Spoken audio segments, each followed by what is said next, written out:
Today we're going to look at how to plaster and prepare for an uneven wall.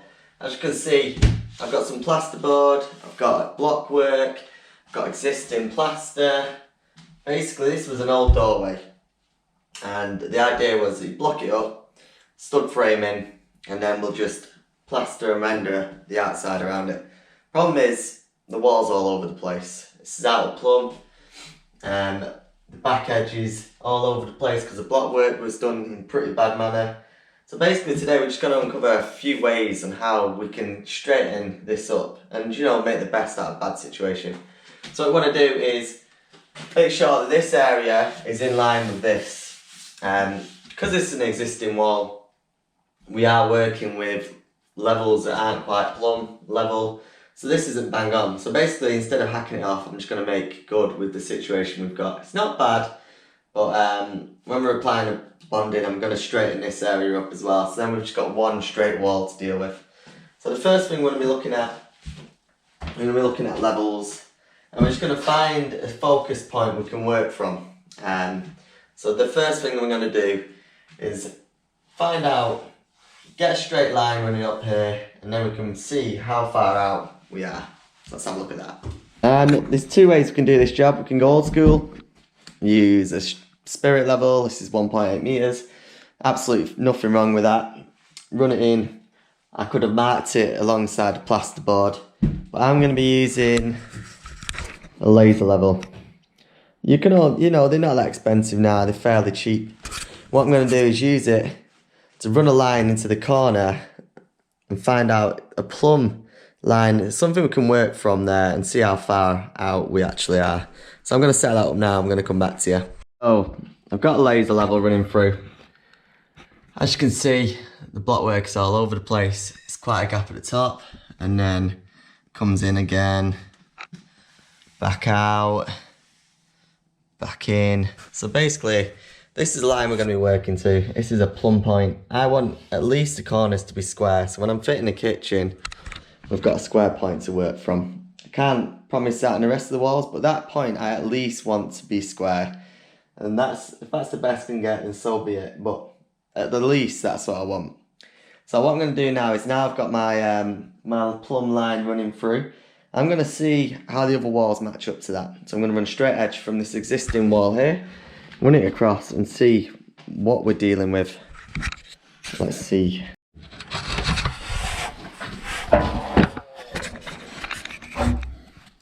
So this section, that's not too bad. Runs through on the plasterboard. Now you can see the corner kicks out with a massive gap.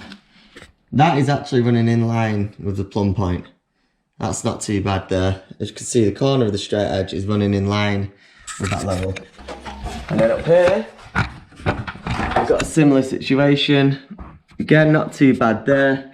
But then at the top, when we run it through with the wall, it's quite a gap again. So, judging by the situation, usually if we had this section and we had this boarded wall, all we do is mix some bonding and rule in between. So that's one way of doing it. I'm going to show you exactly which materials to use to fill this area in, so keep watching.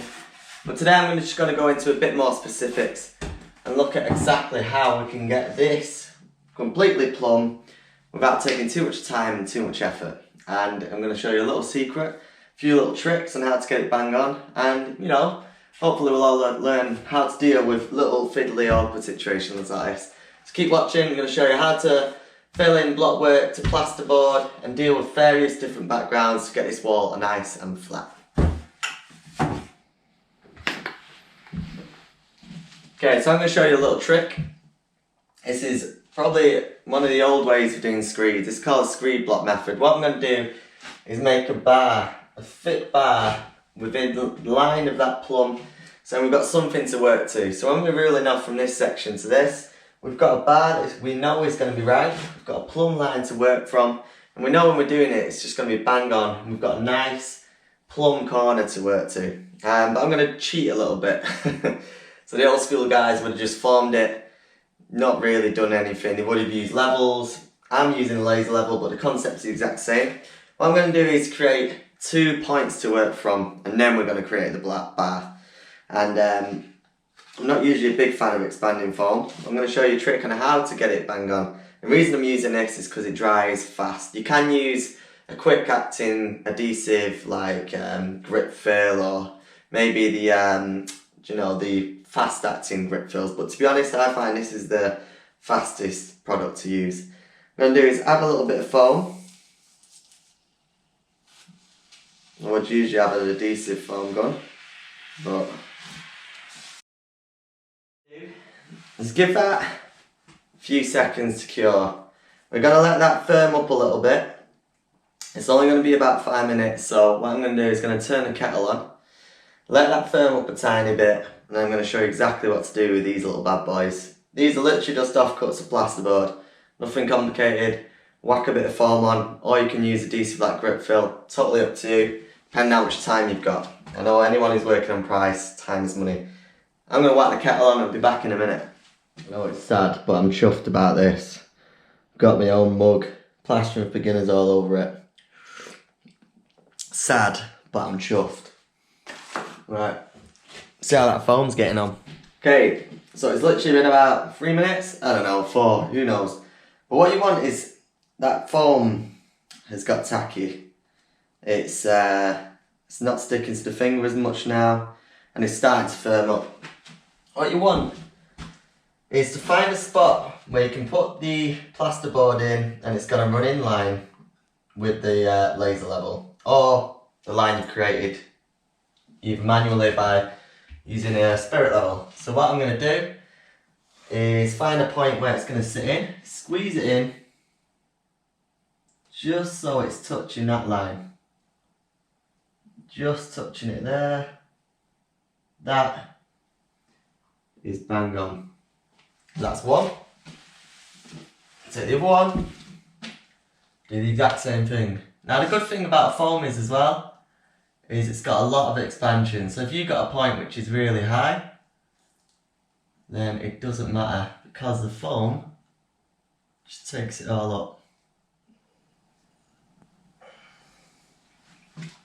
So one of the main reasons you wait for it to go tacky is, one, so it sticks straight away. That is not going nowhere. It's completely solid pretty much. And the other reason is you don't want it to expand and push out from the line. If you use foam when it's fresh, one, it probably won't stick, and two, it might keep expanding and then get to the point where it's going to push past that plumb line. Again, you can use grip fill, which has got no chance of expansion, which is great. You've just got that downside of having to wait for it to dry. So now what I'm going to do, I've got these set up. That means now I've got a perfectly plumb line to work to. That's with a straight edge to and from. We know exactly where the gaps are. I mean, one question is, why didn't you just, dot and dab over the whole area? It's not possible. We've got too many low spots here. That's higher than that area. You won't get your 12mm board on there. And it's going to be hard to navigate around this whole area to get a board where it's going to sit exactly right. You'll end up spending more time filling in gaps. You'll probably still need bonding anyway. But now the beauty of this is we've got a line to work to. What I'm going to do is mix some bonding up. That's whilst it's going off, so it's completely solid. Mix some bonding, and I'm going to put a bit of cement in the bonding. That's to make it go off fast. Just a touch, so a little bit of cement with your bonding, it makes it go off like a rocket. That or dirty water. I'm going to quickly mix that up now, and I'm going to show you exactly what we're going to do from there. Okay, so next bit's easy. I've got my bonding, and the quick tip, adding cement is what I've done. The more cement you add, the faster it's going to go off. Seriously, it does go off rapid. If they catch you out if you're not careful, so take your clumps. This bit's easy. You literally just whack it in the middle.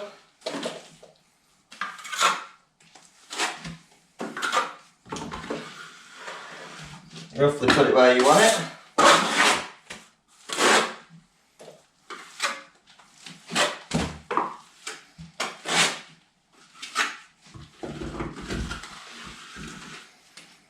Don't be too pedantic about it.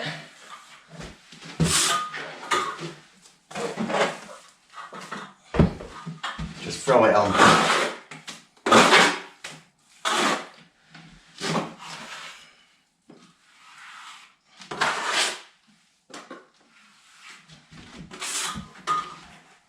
So we've got a bonding on. You literally now put it to your blocks, rule it off. Using their blocks there, where you set up, use them as screed points. Check where your gaps are. Got a few gaps.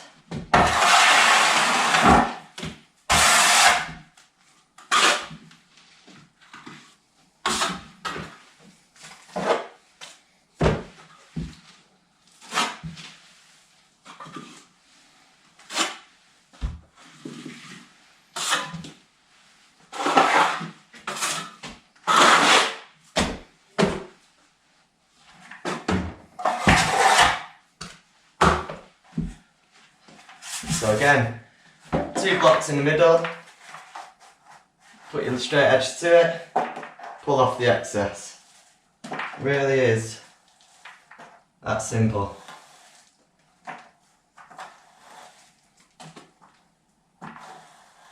And then stuff at the edge, curve it in. You don't want that proud either. Push it into your wall.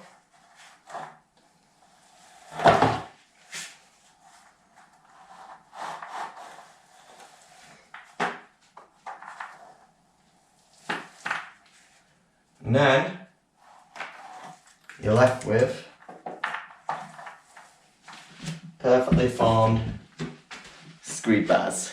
Now I just want to check everything's right. A good rule of thumb is I've got my straight edge. It's a lot fatter than a feather edge. What I'm going to do is just run that from block to block.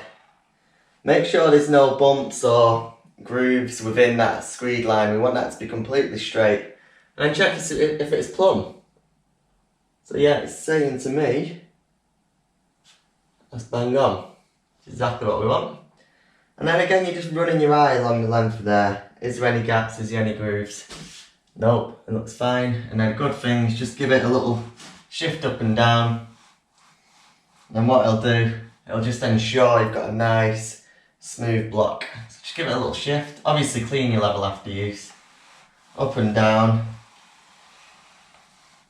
And then bring it out. And what you're left with is a nice smooth trail. Now what we've got to do is wait for it to dry. Like I said, the cement's in there, shouldn't take too long at all. And the next bit should be really easy. So that's it. That's the screed bars set up. I'm going to show you exactly how to start filling the rest of the wall in now.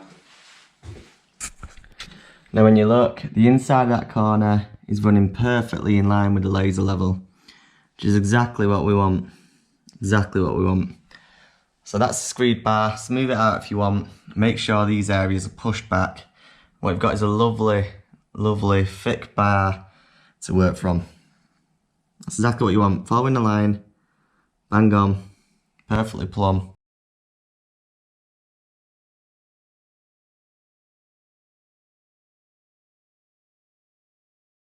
So, this bar's dried up nice and solid. That means we've got a nice edge to work to.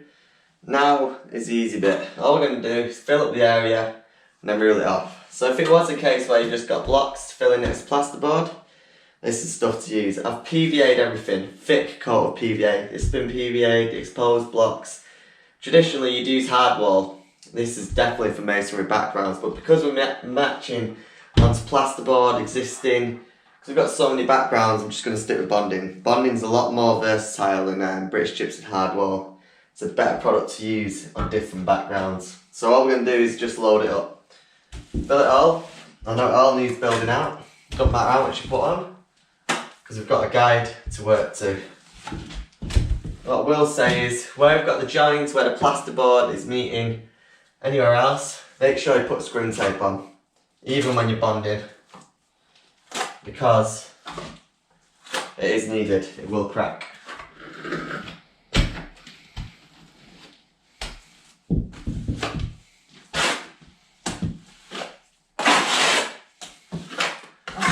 This area is going to take a lot of bonding.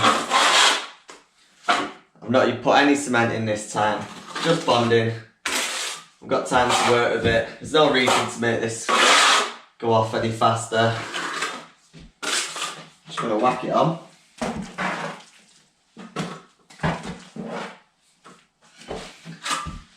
Don't be, just get it right in there. Again, I've got the screen tape running on that joint.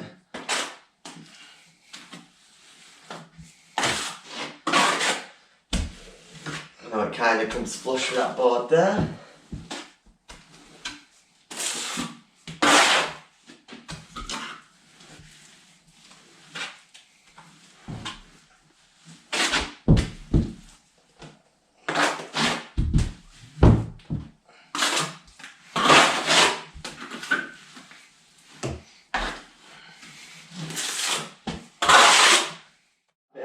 Next bit's easy. All we're going to do is rule off edge to edge, knowing this line's plumb. Look at that. You should run it straight against your block. It's nice and solid. Easy way to get a straight line. Don't need to check it. You know it's plumb. You know everything's right.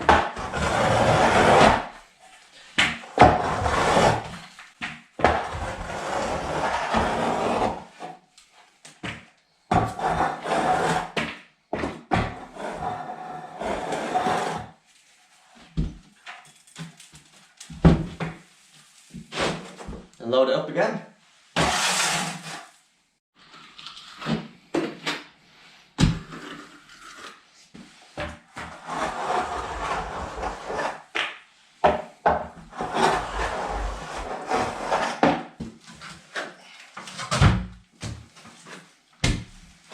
Bonding is a lovely product to use. It's really lightweight. You can build it out so far, it just doesn't sag. It's a brilliant product and perfect for this kind of work.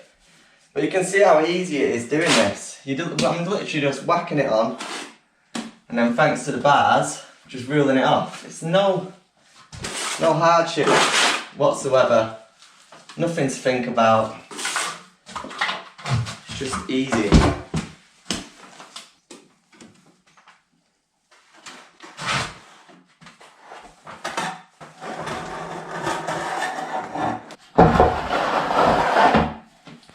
That's how easy it is. Because you've got everything set in place, so we're literally just putting it on and ruling it off.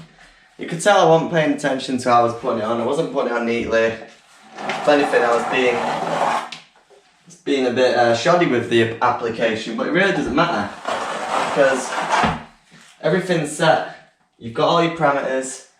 It's just so easy. So people are saying, oh, it's so much time spent, but really that took 10 minutes. I cut up 2 bits of plasterboard, stuck foam to it, used my laser level, whacked them on, and then filled it with some bonding. That was it. And then someone asked, can you do it to do a full wall? You can do it to do a wall from scratch. If you had a block wall, set your screed bars in place, set them like, I don't know, every 900, every metre and a half. As long as your straight edge is big enough to jump from end to end, you can literally run them all the way through a block wall.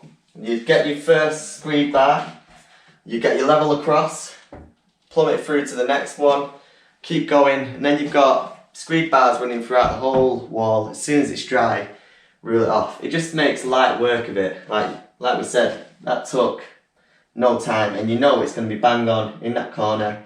You know it's going to be right. So that is how good it is having these screed bars in place. Just makes the job so much easier, and it's accurate. Where I do a lot of floating on walls, floating set, I just do it by eye, trial and error. You're constantly trying to find a plumb mark, but you've got to keep working on the render. Sometimes it's best just to set up a load of screed bars, wait for them to dry, and then run through. It just makes your life so much easier. So I hope you can see the power in doing this kind of technique. See, I've got a flat wall now. I've probably got, the rest of the wall's probably all over the place, but my internal angle is bang on. That is how good it is getting these screed bars. What I do now is wait for it to dry, then I'll cut out the back boxes when the bonding starts taking up. No point touching it now because you won't get a clean cut. So when the bonding starts taking up, just cut out around that plug socket, empty it out. You don't want to piss the electricians off. And then that's it. That's how you bond and level an uneven wall. Like I said, if you had it where the wall was right either side, you literally just bond it and rule it off. That's all you need to do. But as a rule of thumb, that's a great way of making sure you're getting your wall completely plumb. Thanks so much for watching. I hope you enjoyed this video. Hope you learned something today, and yeah, if you like this, please like and subscribe to our channel. We've got loads of plastering tips. And sign up to our free welcome course. I'll show you how to then put the finished plaster on top of this. I'll show you which tools you'll need, which plaster to use. Everything you need to know if you really want to get into the game of plastering. Sign up to the welcome course using the link below in the description. Thanks so much for watching. I'll see you in the next one. Cheers.